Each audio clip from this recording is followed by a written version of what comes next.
Bismillahirrahmanirrahim. Today we will discuss about law of gravitation, also known as Newton's law of universal gravitation. Law of gravitation sir Isaac Newton ने पेश किया था, जिसमें वो कहते हैं कि every body in the universe attracts every other body with a force which is directly proportional to the product of their masses and inversely proportional to the square of distance between them.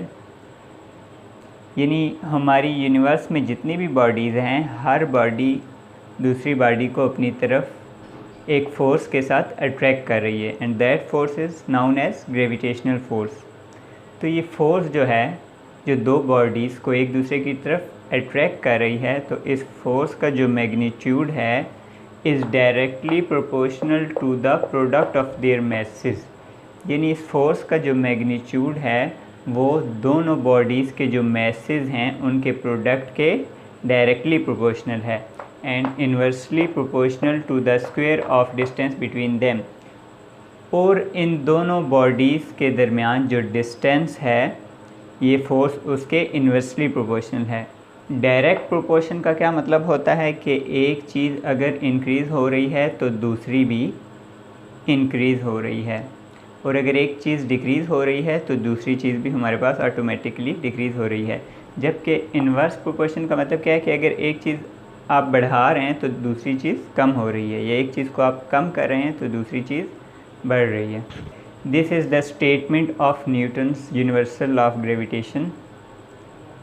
इसकी mathematical form जो है वो क्या है, F is equal to G m1m2/d²। यहाँ पर capital F जो है ये फोर्स है, ग्रेविटेशनल फोर्स। कैपिटल G जो है is a constant of proportionality known as universal gravitational constant. m1 and m2 is product of masses. d² is the square of distance between the centres of two masses which is denoted by small d. Let's suppose हमारे पास to bodies हैं, एक body greater है और एक body smaller है। जो greater body है हमारे पास उसका मास है m1, जबकि जो स्मॉलर बॉडी है उसका मास है हमारे पास m2।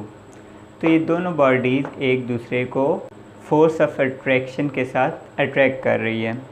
m1 मास जो है ये फोर्स किसके पर लगा रहा है, m2 के पर, जबकि m2 मास जो है ये फोर्स किसके पर लगा रहा है, m1 के पर। यानी दोनों ही बॉडीज़, दोनों ही मैसेज एक दूसरे की तरफ फोर्स लगा रहे हैं, एक दूसरे को अट्रैक्ट कर रहे हैं। This force is called force of gravitation.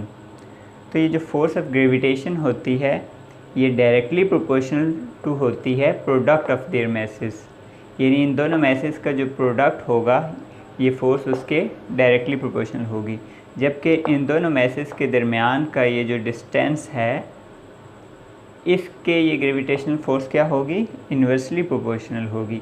यानी आप जितना जितना दोनों बॉडीज़ के दरमियान डिस्टेंस को ग्रेटर करेंगे, यानी बढ़ाएंगे, तो उतनी ये फोर्स क्या होगी, कम होगी।